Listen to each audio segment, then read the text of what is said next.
Your house has an expiration date. Most modern homes are designed to last somewhere between 50 and 80 years before they need to be substantially rebuilt or replaced. The materials start to fail. The structure shifts.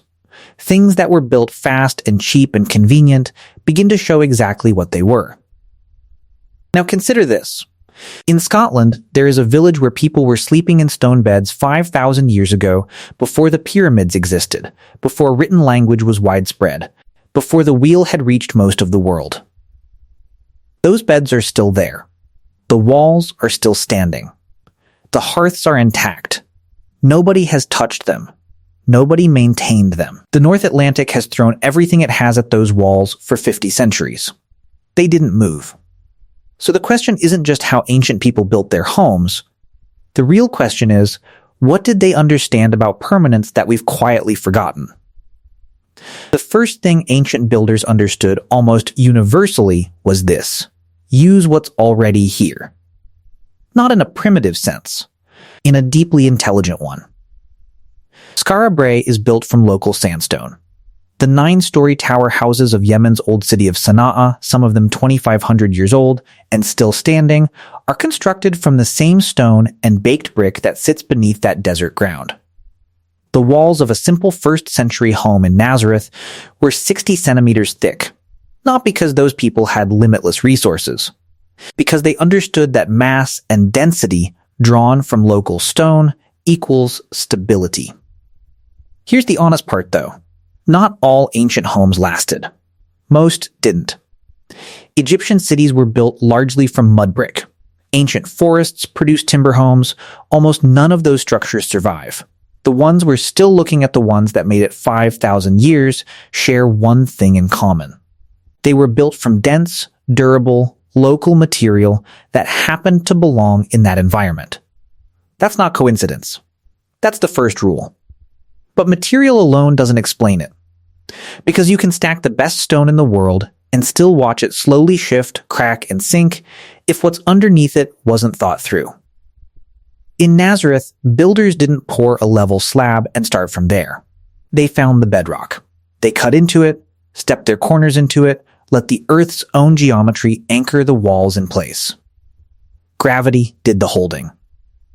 At Marina El Alamein in Roman Egypt, excavated homes show foundations built into stone-filled trenches, rubble and clay mortar packed below grade, tying the structure to the ground before a single visible wall was raised. The principle is almost philosophical. A building's relationship with what's beneath it determines everything above it. Modern engineers know this too.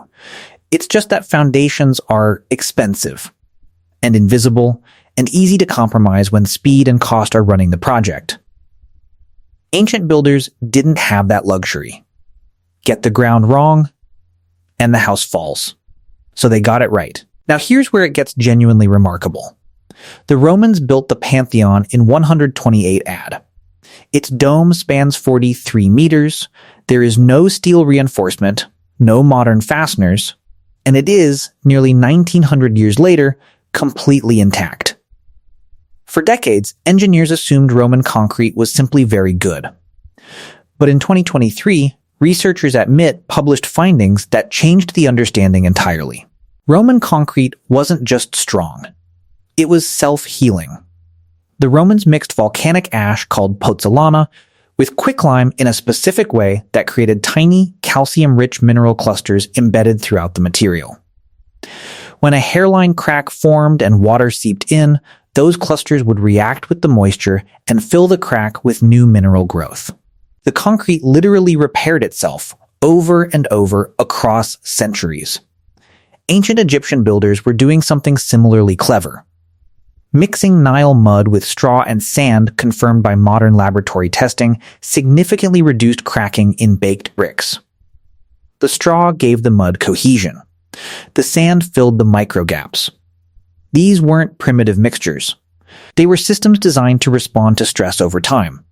The materials were right. The foundations were right. The mortar was right. But the shape of these structures was doing as much work as any of it. Arches distribute weight without creating a single weak central point. Ancient Roman arches and vaulted ceilings didn't just look impressive, they redirected force sideways and downward, into walls thick enough to absorb it. Stone cottages had roof spans of only 2 to 3 meters, not because ancient people thought small, but because that was the practical limit of available timber. The result was a structure with almost no weak span to collapse. Short, thick, low to the ground, mass pressing down. Neolithic huts at Quiricoetia in Cyprus, built 7,000 years ago, were circular, a shape that, as any engineer can confirm, distributes wind pressure evenly around the perimeter instead of hammering one flat face. These builders didn't have engineering degrees. They had something equally powerful: thousands of years of watching what failed and building accordingly. Structure handles force, but it has to handle weather too, and that's where ancient builders showed a depth of environmental understanding that's hard not to admire. Icelandic turf houses were built with walls up to 1 meter thick, packed earth and stone layered like a living insulator against winters that would tear through thin walls in days. In Egypt and Yemen, homes used small, high-set windows and white lime plastered walls to deflect heat and keep interiors cool without any mechanical system at all. And then there's Maymand, Iran.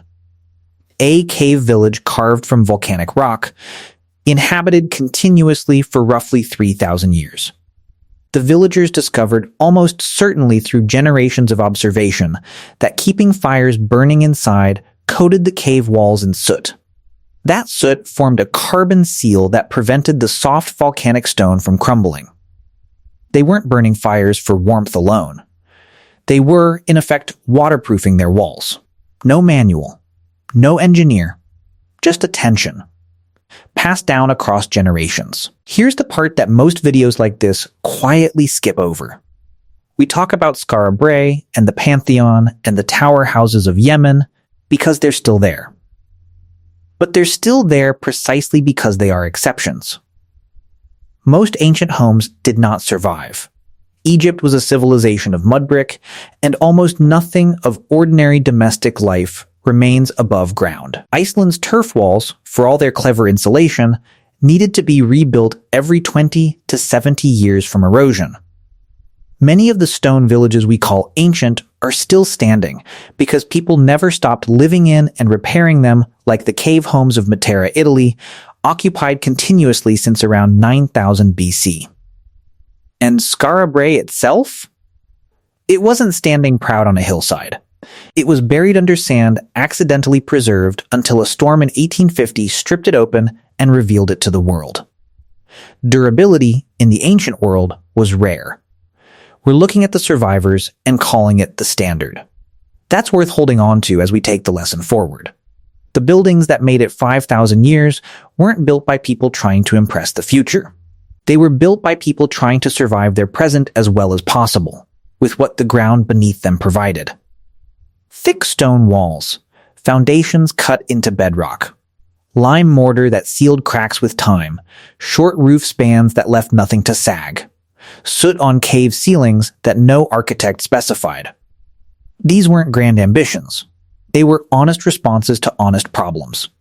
And the through line, the thing that connects all of it, is that the structures which lasted were built with their environment rather than against it.